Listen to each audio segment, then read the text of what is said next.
This is Agriculture Today, and I'm Shelby Varner with the K-State Radio Network. Katelyn McCullock, Director of the Livestock Marketing Information Center, begins today's show with the cattle market update. She reviews retail meat prices and the recent Consumer Price Index. The show continues with Rebecca George, visiting scholar from Australia, and Dan Moser, Associate Dean in the College of Agriculture, as they discuss Rebecca's time at K-State. She got to experience and learn about Kansas and the Midwest, as K-State students also got to learn about her home. Monday's show finishes with Drew Ricketts, K-State wildlife specialist, as he discusses landowners versus biologists' perceptions of game bird production. That and more is coming up ahead on Agriculture Today.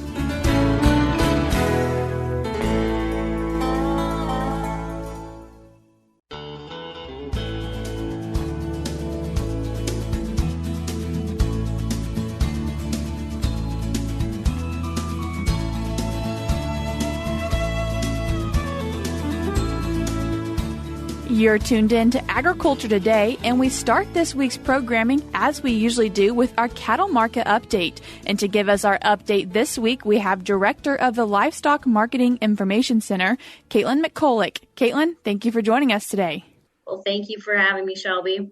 To get us started, can we talk about feeder cattle? Yes. Well, in Dodge City last week, most of the prices were up for steers from the previous week. 7 to 8s closed out about $194 as an average. And the lighter weight feeder cattle were still holding well over $2 a pound. And so those are substantially higher prices than maybe what we've seen in years past. But it looks like a lot of anticipation for what feed costs are going to do this year, as well as greener grass ahead. And so that demand for those lightweight animals has been absolutely outstanding so far. And moving on in with cash, also fed cattle. Now, the fed cattle market has eased in the last couple of weeks from that new record high we set about mid-April. We're looking at about 175 to close out last week. This is bumped around a little bit in the mid to low 170s all week, but still a very strong and respectable price. And still above actually what the previous record high was back in 2014. So again, we're looking at strong fed cattle prices on the cash side, and that's somewhat been supported by box beef. And you mentioned box beef. Would you like to talk about that moving forward and what it looks like right now? So box beef has been interesting. We've moved over $300 a hundredweight for choice, and we're about $284 for select, or at least that's what we were on Friday, $306 for the choice side of things.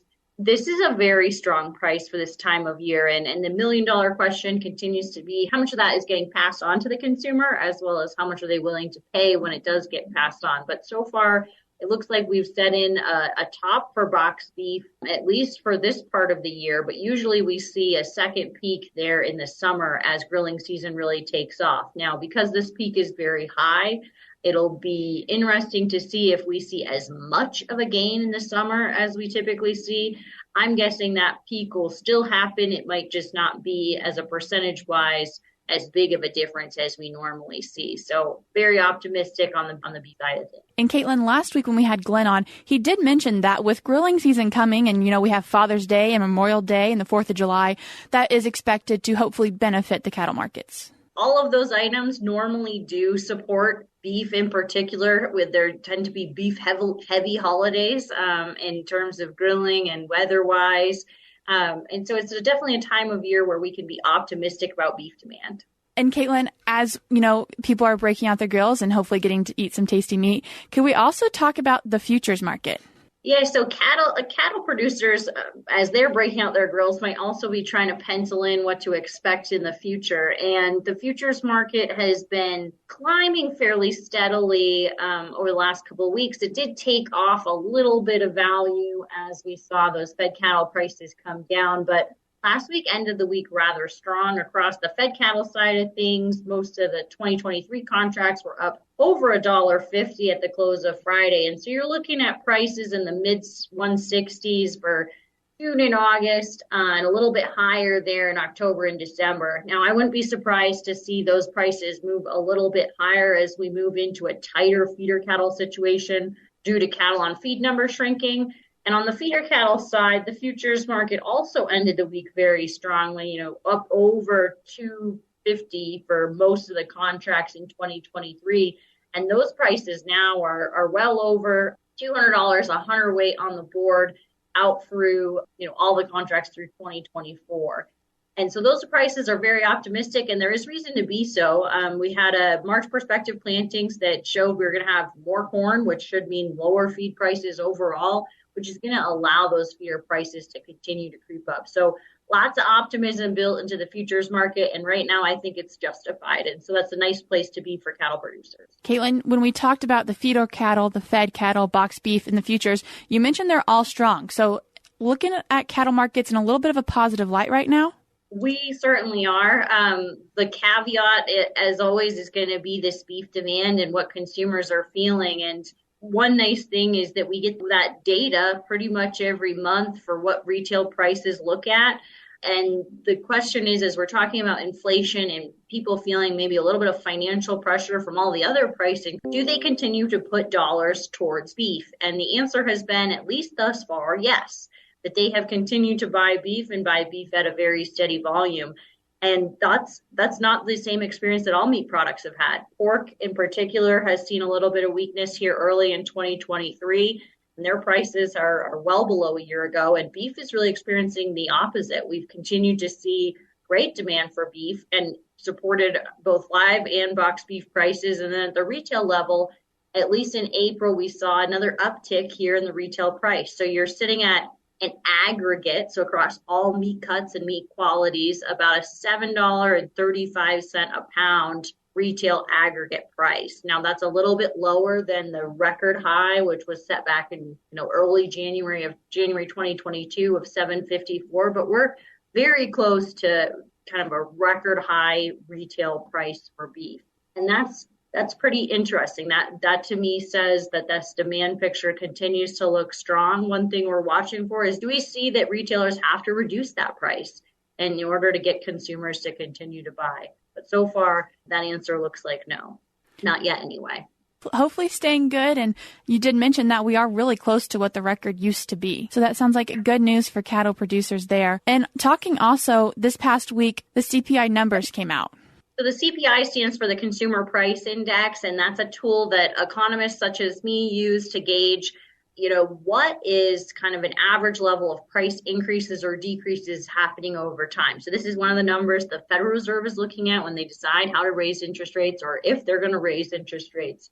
And there's a couple different measures that it gets broken into. And so we can look at, we call them all items, so across everything, or there's things like just specific for food. And we tend to look at the food index and more specifically the meat index to gauge what has been happening. And so probably most of your listeners have heard that inflation was up about 4.9%. That's on the all items. So that's everything. Food, though, in particular, is up quite a bit more than that. So that's still 7.5% above a year ago, which means everyday people like you and me are paying 7.5% more if they didn't change a single thing about what they purchased compared to last year. That's a pretty big increase compared to history. Still a very strong inflationary pressure.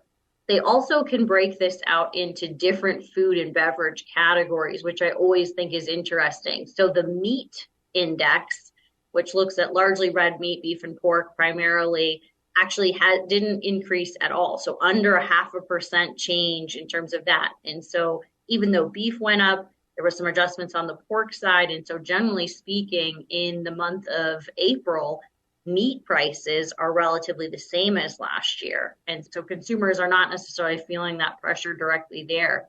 But compare that to poultry, the poultry price index is up 5%. So a big increase again there.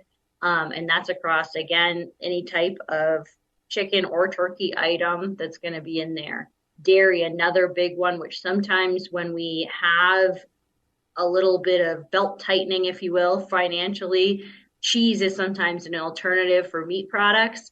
The dairy price index was up 8% in April. So very strong prices there. And that's not from the supply side. So dairy wholesale prices and milk prices are actually down this year. And so that's kind of an interesting thing. Dairy sometimes is used as a loss leader in the retail market. And so maybe those retailers are now increasing that price to better match the prices they're facing. And so there's a lot of moving parts when you talk about post wholesale into that retail space that can change, and there's margins at every level. And sometimes one section is winning, if you will, more than others. But right now, the retail margins on a lot of these products are pretty strong. And it looks like in terms of a price, they haven't felt the need to decrease very many of these prices. And in fact, they've continued to increase them. So, Katelyn, I just want to point out on the point. So my grocery bill's gone up, but it's not because of the pork or beef I'm buying. It's because of the other products in the store. At least in April. So this is a monthly measure of just April. It probably has gone up from last year. I know mine has, but on a specific time window, it's relatively the same as last year, which of course, economists like to use these types of numbers, but everyone probably isn't buying identical things to what they bought a year ago. And so there is probably some changes in there. Katelyn, thank you for taking the time to share this information with us. If people would like to read about this information or get more, where could they do that? You can look at some of it on our website, www.lmic.info. Katelyn, thank you for coming on and giving us our cattle market update for the week. I appreciate it. All right. Thank you so much. That was the director of the Livestock Marketing Information Center, Katelyn McCullock. If you would like to find out more information about the cattle markets or other livestock markets, you can do so by going to www.lmic.info, and that will be linked in today's show notes, which as always can be found on agtoday.net. We're cutting to a short break now, but we'll be back with more on Agriculture Today.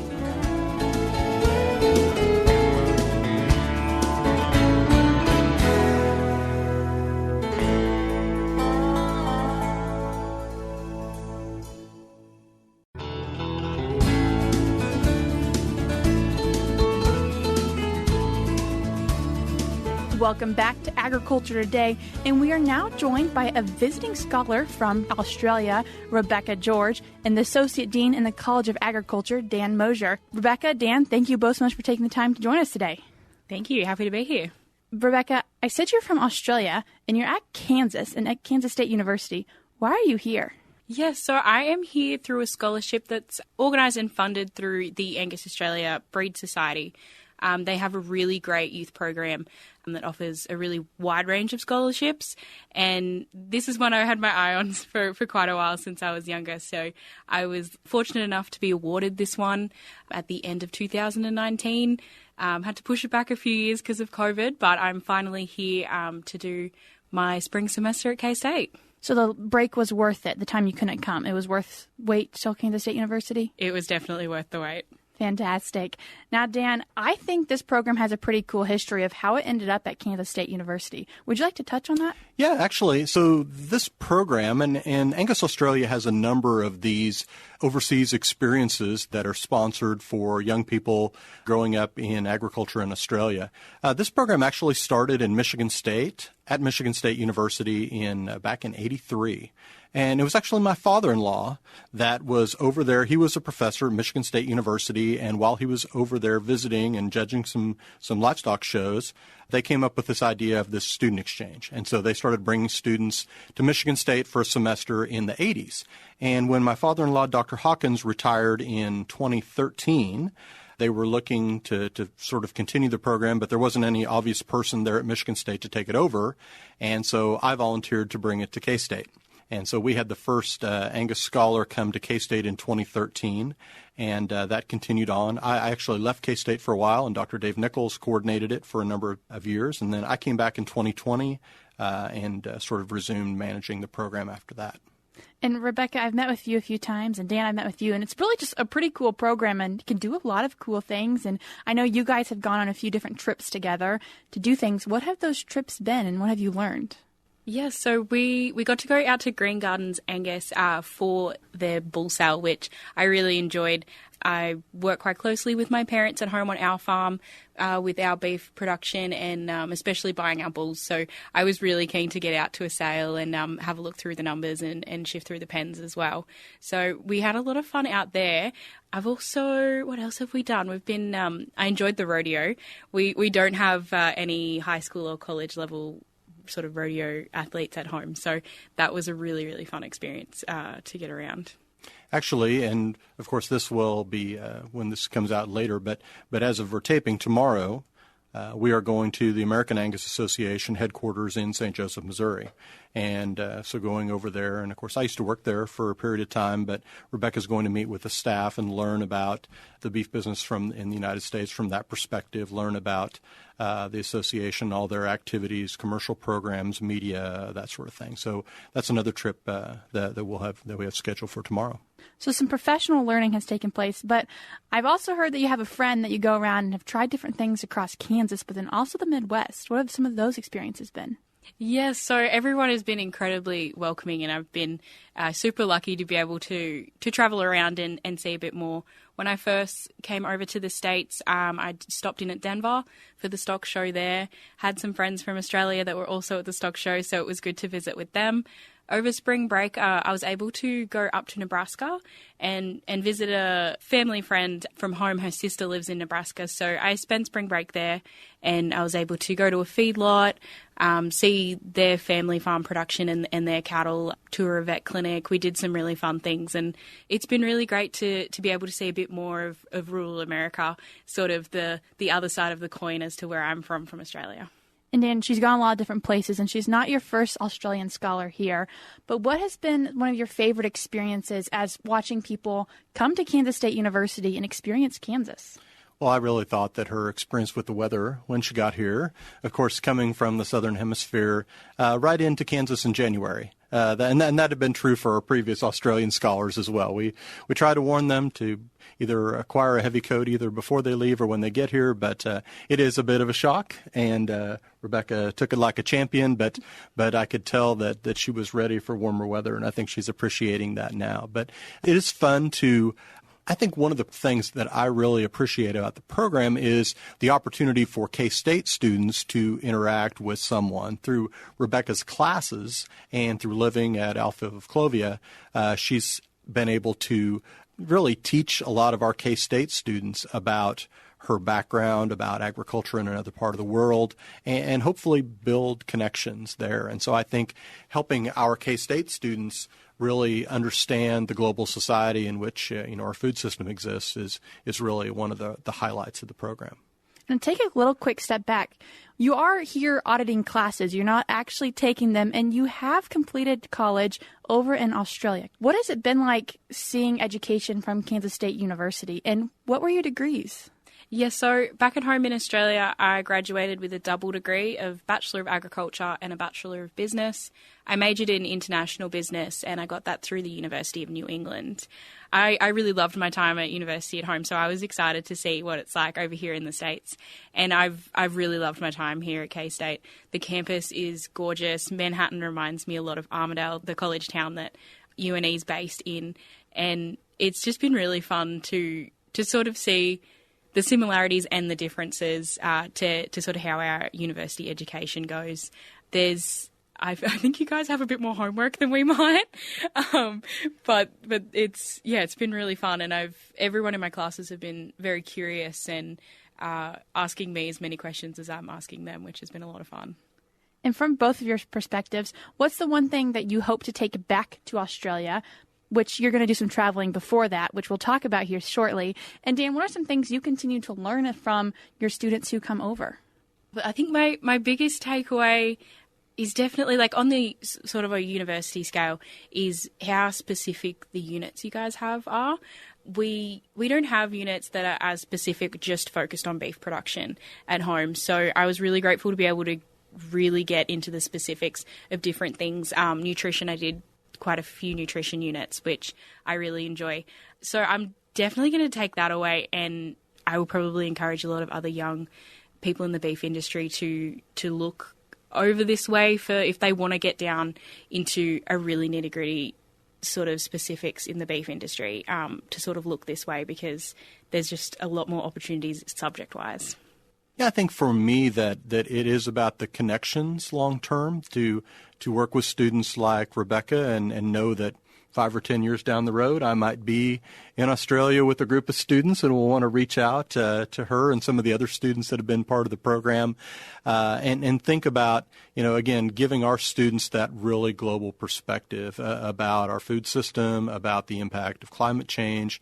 All those things I think are I had the pleasure of traveling in Australia in 2017 and visiting the University of New England, which is one of the great agricultural universities in the world. They have a top-shelf animal genetics program there. It's also the home of the Angus Society is located there as well. So it's really a center for beef cattle genetics, which was the draw for me. But I think my time there, I really appreciated both the similarities between our beef production system and how things happen there, but also some dramatic differences. They understand global trade much better than we do because trade is a much bigger part. We think that the trade impacts the beef markets in the United States, and it does significantly. But in Australia, they export a majority of their product.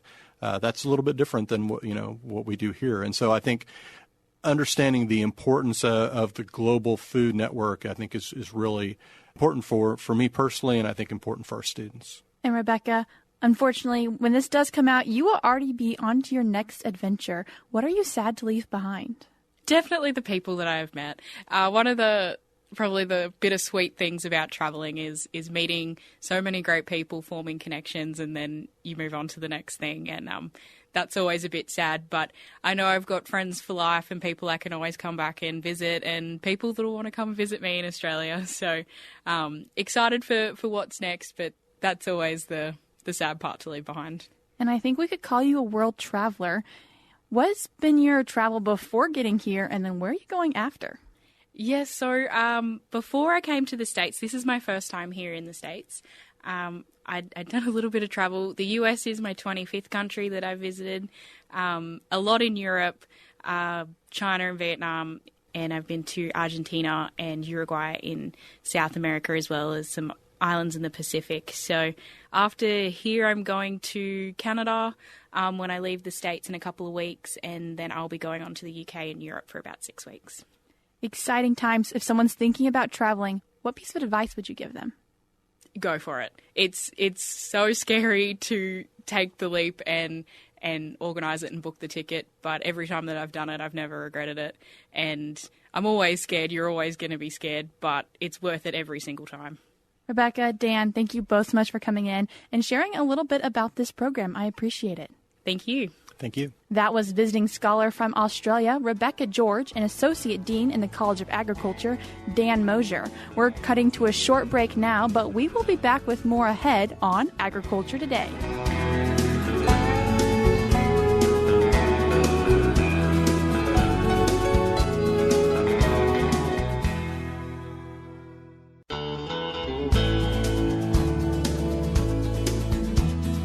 Welcome back to Agriculture Today. We end our Monday program with our weekly wildlife update. And in today to do that is K-State wildlife specialist Drew Ricketts. Today, you wanted to talk about a study from South Dakota that looks at landowners versus biologists' perception of game bird production. So this is a brand new study out of the Fish and Wildlife Co-op unit at South Dakota State University. And basically, they are focusing on differences in the science versus the opinions of landowners about game bird production and how to manage for more game birds on the landscape. One of the things you talked about before we started this was nest survival. Yeah, nest survival is often one of the most limiting factors for game bird production. And typically, the fate of the nests that don't survive is predation. And so oftentimes the intuitive response to, well, we want to increase nest predation for quail or pheasants or turkeys or one of these critters is, well, if predation's the main thing going on, then we need to get rid of predators. And while that's intuitive, that's not always the thing that we can do that's most productive. And so what is the thing that is the most productive? So this study's really getting at folks' attitudes, but we've got a vast body of science that's been done that typically points to improving nest habitat and getting more nest habitat on the landscape as the most effective use of time and effort to try and increase nest success for most of these species. And one of the things that you mentioned before we got started was increasing populations. You could just add more of that species to the environment. That's one of the ideas, and typically that's not done because most of the time when we put those critters out, they don't live. So a good example of that is stalking efforts for ringneck pheasants. If that was going to be effective, then all of the areas around all the controlled shooting areas that we have in Kansas where they put out pheasants would just be loaded with the surplus pheasants that don't get harvested. But typically they don't live past about a couple of weeks. So we got to focus on increasing the number of wildly produced individuals, if that makes sense. So what is a big thing you want producers or people concerned with wildlife populations to gain from this? So I think that this points out a gap between the knowledge that exists in science and the information that oftentimes stakeholders, including our landowners, receive. So I think it's important for our landowners to know that it's very common for the intuitive answer to not be the correct one. So here in this case, the science says that we need to improve habitat, but a lot of the popular opinion says that we need to get rid of predators. And this doesn't mean that harvesting predators can't, at some level, increase nest success for an animal like a quail or a pheasant. But what it does mean is that the most productive thing to do, both from a time and a financial and an overall impact standpoint, is that we need to increase nesting habitat and nesting cover on the landscape for these critters. And is the Wildlife and Parks Commission looking at possibly increasing the quantity that people can harvest of those predators? So right now there's a lot of pressure on wildlife and parks, and the public's way of communicating with wildlife and parks about a lot of these things is the Kansas Wildlife and Parks Commission. Currently, they are considering whether to implement regulations that would allow more liberal harvest of the nest predators. And so what that looks like is they're trying to decide, should we totally eliminate closed seasons on animals like raccoons, opossums, bobcats, skunks, and all those sorts of species? Another thing that they could do is extend the season for those species, which is what it currently looks like they're going to consider right now. Or do they leave things the way they are? Or sort of at the extreme end is, should we have bounties on critters like raccoons and skunks and opossums to try an increased harvest of them through a financial incentive? Killing nest predators is part of the solution, but just improving the habitat is almost more important. The most important thing is improving habitat. Reducing some abundance of nest predators on the landscape in certain instances has shown to have some increases in nest success, but not nearly to the extent that improving nest habitat does. That was K-State wildlife specialist Drew Ricketts. If you would like to read more information on this topic, there will be a link in our show notes, which can be found on agtoday.net. That concludes this Monday show for Agriculture Today, but we'll be back with more tomorrow.